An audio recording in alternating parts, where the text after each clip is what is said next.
নমস্কার দর্শক বন্ধু, আমি অমিত। আপনারা দেখছেন অভিজিৎ হর্টিকালচার।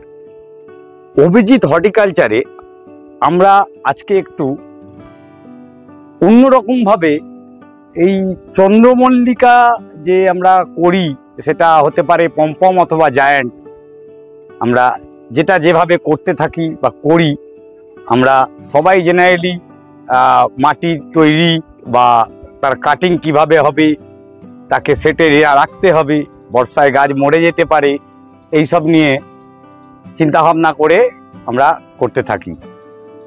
কিন্তু আজ আমরা যে উপস্থাপনা করছি, সেই উপস্থাপনাতে আমাদের যার সঙ্গে আলোচনা করব, সে আপনাদের একটু অন্যরকমভাবেই জিনিসটিকে আপনাদের বুঝিয়ে দেওয়ার চেষ্টা করবে। আসুন দেখে নিই আজকের উপস্থাপনা। আজ আমার সঙ্গে দাদা রয়েছে, দাদা রবিশঙ্কর মজুমদার, আমাদের বিরাটির যে মহাজাতি গার্লস স্কুল তারই সন্নিকটে বাড়ি একদম। উনি পেশাগতভাবে হয়তো চন্দ্রমল্লিকা করেন না, কিন্তু যদি পেশাগতভাবে করতো তাহলে সত্যি কি জিনিস তৈরি করতো সেটা আগেকার ফুল গাছ না দেখলে হয়তো আমাদের বিশ্বাস করাতেও পারবো না। আমরা আশা করি এই সিজনে দাদার সঙ্গে অনেক কিছু জানতে পারবো। ওনার পরিচর্যা, গাছ ঠিক কী করে করে, আমরা পার্ট বাই পার্ট আপনাদের দেখাবো। আজকের এই ভিডিওতে দেখুন উনি কিছু বলতে চান। দাদা একটু। অভিজিৎ হর্টিকালচারের সকল দর্শক মণ্ডলীকে আমার শুভেচ্ছা রইল। চন্দ্রমল্লিকাটা আমি করি, সেটা অনেকেই ভয়ে হয়তো শেড বা মাটি বা কেউ সিন্ডার পাচ্ছে না, এই ভয়েও অনেকে করেন না। এটা একটা খুব ভালো ফুল, যদি সাহস নিয়ে এগোনো যায় তাহলে অবশ্যই হবে। আমার ছাদে যেভাবে হচ্ছে সেটা এই জ্ঞানটা যদি আমার যেটা হয়েছে সেই জ্ঞানটা যদি সবার মধ্যে বিতরণ করা যায়, সবার কাছে ব্যাপারটা যদি সহজলভ্য হয় তাহলে খুব ভালো। দেখুন কিভাবে কি হচ্ছে। আমরা আজ আগস্ট মাসের জাস্ট ফার্স্ট উইক শেষ হয়েছে, সেই সময় আমরা দাঁড়িয়ে রয়েছি চন্দ্রমল্লিকা হাতে নিয়ে। এই চন্দ্রমল্লিকা যদি কোনো শোতে যায়, এখনই তার শোয়ের উপযুক্ত হয়ে বসে রয়েছে। দাদার কাছে এটি বেশি নয়, 6 ইঞ্চি টবের ওপরে একটি রয়েছে গাছটি। এখন সকলের কাছে 4 ইঞ্চি বা 6 ইঞ্চিতে সবে ট্রান্সফার করা হয়েছে। গাছের খুবই ছোট গ্রোথ, ছোট গাছও দেখাচ্ছি আমি। এই গাছটি কতদিন বয়স? এটা ফেব্রুয়ারি এন্ডে বসানো। ফেব্রুয়ারি মানে ফেব্রুয়ারি পরে মার্চ এপ্রিল তো প্রচন্ড গরম, সেই সময় চন্দ্রমল্লিকা এই জায়গা থেকে এই জায়গা কিভাবে করছেন? যেহেতু আমার ছাদেই এগুলো আমার কেনা না, নার্সারির থেকে কেনা না। আচ্ছা। আর জৈবভাবে আমার এখানে হয়, তো ওই গাছের ওই শক্তিটা থাকে যে আমার এই ছাদেই আমি ওকে নিয়ে বসাই, নিচেও নামাই না। এই গরমে রোদ বৃষ্টি সবকিছুর মধ্যেই ওরা সব এখানে এইভাবে। আর গাছ যে করেন, গাছের কি বা পুরনো গাছ যেটা আপনার রয়েছে, সেই পুরনো গাছ থেকেই কন্টিনিউ বড় হতে থাকে না কোনো সিডলিং? আমি কাটিংও করি না, কাটিংটা আসলে ব্যবসা ভিত্তিক। তো আমি একদম নেচার যেভাবে দেয় সেইভাবেই করি। ওর ফুল শেষ হয়ে গেলে, যখন জানুয়ারি মাসে শেষের দিকে ফুল শেষ হয়ে যাবে, ততক্ষণেই ওর পাশের থেকে তেউর বেরোয়। ওই তেউরটাই আমি আমার যেগুলো লাগবে, তেউর বলতে গাছের নিচে সাদা যে অংশটি একটা বেরিয়ে এরকম এইগুলো, এই জিনিসটি একটা গাছ, এরকম গাছ এখান থেকে এই যে ছোট জিনিসটা তেউর আমাদেরও হয়, আমরা দেখেছি সাদা অংশ থেকে আস্তে আস্তে গাছটি লম্বা হয়ে বাড়তে থাকে। এটি তুলে নেন, এটাই সিডলিং। যেটা এই সিডলিং কে নিয়ে নতুন গাছ, নতুন না মানে এই পুরোনো গাছটা কি মরে যাবে? হ্যাঁ, ও তো কেটে দেওয়া হবে। ও কেটে দেওয়া হবে, মরে যাবে। মানে আমরা জেনারেলি সেটাকেই মানে বংশ পরম্পরায় বৃদ্ধি করার চেষ্টা করি, মানে ওই জন্য আমাদের গাছের ফুল ভালো পাই না। হতে পারে, আমি ঠিক জানি না, আমি এক্সপার্ট নয়, যারা করেন তারা বলতে পারবেন। এটা নিয়ে তারপরে কাটিং করতে থাকেন বা এরকম 10খানা হবে তার মাথাগুলোর থেকে কাটিং করতে থাকেন। তাহলে কি হলো, আমি পেলাম এরকম 5খানা, আর কেউ যদি এই ডালগুলো পায় তাহলে সে পাবে 50 খানা। তাই না? পার্টিকুলার এই গাছটা যে হয়েছে এর কি পরিচর্যা করেছেন? গাছটা যে কিছু তো খাবার কিছু দিতে হয়েছে, মানে আমার এখানে পুরোটাই জৈবভাবে হয়। শুরুতে যখন ওটা 4 ইঞ্চিতে থাকে, মানে 4 ইঞ্চি বলতে আমার এখানে তো অনেকটা টেম্পারেচার থাকে সেই সময়, তো আমি 4 ইঞ্চিটা ঠিক 4 ইঞ্চি না, এটা লম্বা একটু বেশি, এই ধরনের একটা, আমি দেখাচ্ছি, এটাকে দেখি, এই ধরনের একটা ব্যাপার থাকে। তো এই গাছটা যখন বসানো হয় তখন আমি একদম প্লেন মাটিতে বসিয়ে দিই। আচ্ছা, সেই মাটির সাথে আর কিছুই থাকে না। খুব যদি বেশি হয় তাহলে হয়তো 10 টবে 1 মুঠ গোবর সার ওতে মেশানো হয়। এবার সেটা বসানোর 5-7 দিন পর খোল জল, আর সেই সময় খোল জল শুধু না, তার সাথে থাকে মাছ পচা, যে ছোট কুচো মাছ, যেটা চুনো মাছ, পুঁটি, মরুলা, সবকিছু দিয়ে এক রকমের পাওয়া যায়, একদম ছোট ছোট মাছ, ওই মাছ, গোবর, কাঁচা গোবর, ওই মাছ, সর্ষা খোল, এই সব দিয়ে আপনি বসাবেন। একটা 5 লিটার জল দিয়ে ওই বসিয়ে দিলেন। আচ্ছা, পচাবার জন্য। ওটা পচানোটা, যদি কাঁচা মাছ ওর মধ্যে দিচ্ছেন তাহলে 15 দিন, আর যদি ওটা সেদ্ধ করে মাছটা দিচ্ছেন তাহলে 7 দিন পরেই আপনি ইউজ করতে পারবেন। আচ্ছা, কাঁচা মাছ হলে 15 দিন, আর যদি সেদ্ধ করে দেয়, কিন্তু সেদ্ধ করে দিলে গাছের জলটার সঙ্গে তো সেদ্ধর অর্ধেক প্রোটিন বা সবটাই তো সেদ্ধ করলেন, পুরোটাই ঢেলে, জলটা ইউজ করে নেওয়া হবে, ঢেলে দিলেন। কারণ কাঁচা মাছের মধ্যে চুনো মাছে পার্টিকুলার ফসফরাস বেশি থাকে জানি আমরা, এই গাছের জন্য ফসফরাস খুব প্রয়োজনীয়। ওটা দিলেন, ওটা দিয়ে ওখান থেকে প্রতি 3 দিন 4 দিন অন্তর অন্তর 1 লিটারে মনে করুন 1 কাপ, খুব হালকা হবে, মানে 100 ml এর মতন। হ্যাঁ, মানে 1:10 হিসেবে দিতে হবে। আরো কম হলে ভালো হয়। যাই হোক, যতটা হালকা দেওয়া যায় ততটা হালকা দিতে দিতে আপনাকে এটাকে বাড়িয়ে নিতে হবে। মানে এটা হচ্ছে আমার পদ্ধতি। ডেফিনেটলি এটা আমরা কখনোই বলছি না যে আমার পদ্ধতি, আপনি এইভাবে কাজ করে আসছেন। কারণ ইন জেনারেল যারা কাজ করে তারা কিন্তু তাদের যেহেতু তারা রাসায়নিক সারে করে, তাই রাসায়নিক সারে করলে কি হয়, তারা ওই ধরুন জুলাই মাস থেকে তারা শুরু করে নরমালি। হ্যাঁ, জুনে কাটিং বসালো, জুলাই থেকে শুরু করলো। আমার শুরুটা হয় অনেক আগে, কারণ আমার গ্রোথটা তো হবে খুব মানে স্লোলি, মানে টেম্পারেচার গ্রোথ তো নেবেই না গাছ। আমি তো রাসায়নিক দেব না, তাই আমার গ্রোথটা স্লোলি হবে।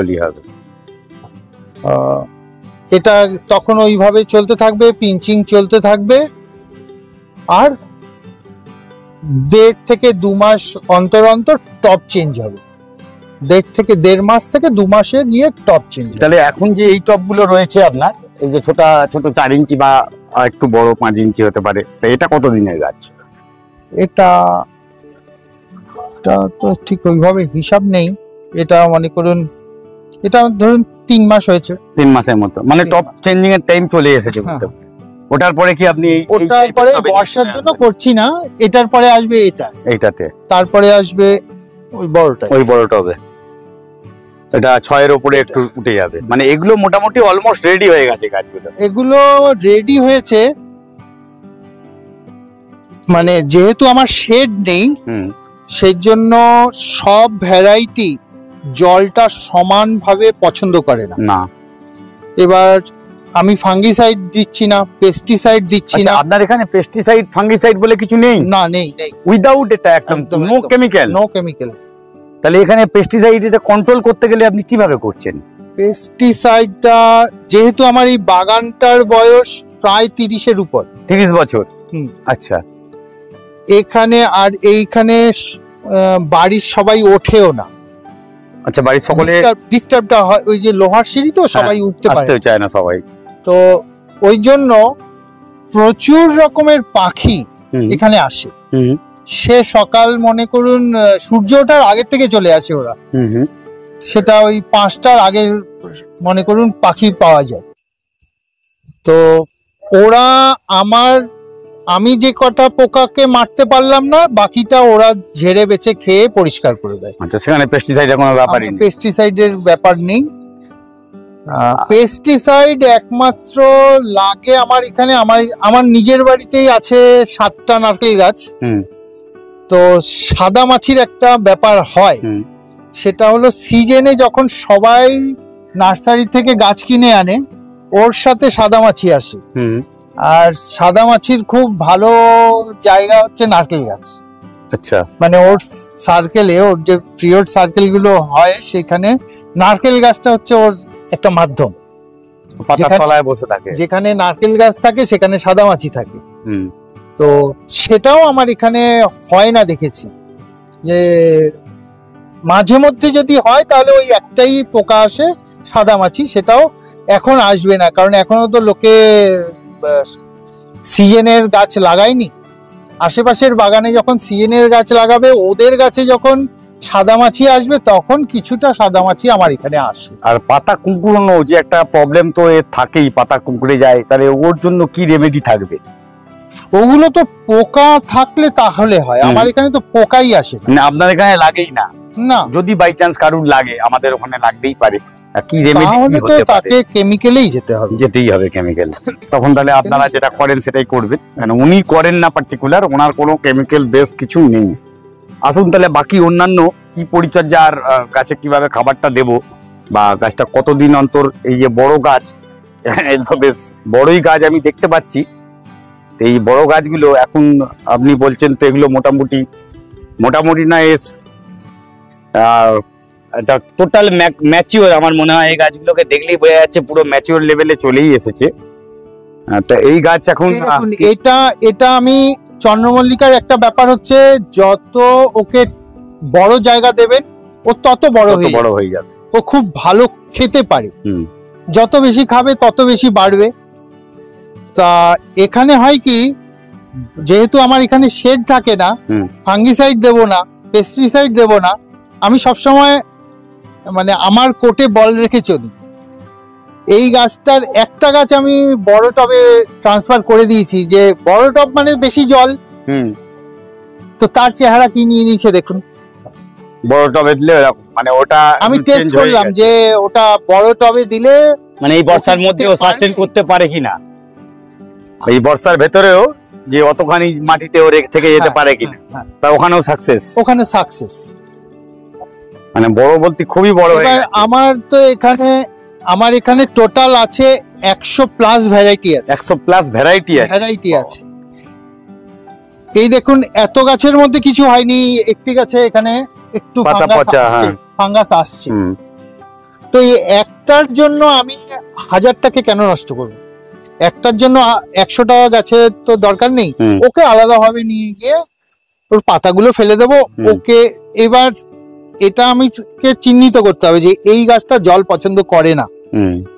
পরের বার ওকে আমি বড় টবে দেবো না, ওকে একটু ছোট টবে। এটাতেও মনে হয় একটু আধটু এসেছে, অল্প বিস্তর লাগতে শুরু করছে দু একটাতে। মানে অন্যান্য গুলো তো অলমোস্ট দেখছি সবকটাই সুন্দর হয়ে রয়েছে। মানে এর জন্য কোনো পেস্টিসাইড আপনি ইউজ করবেন না, ওর রেমেডি অন্যরকম ভাবে খুঁজবেন। কেন হলো কেন হলো না, ওর হয়েছে হচ্ছে ও জল পছন্দ করে না।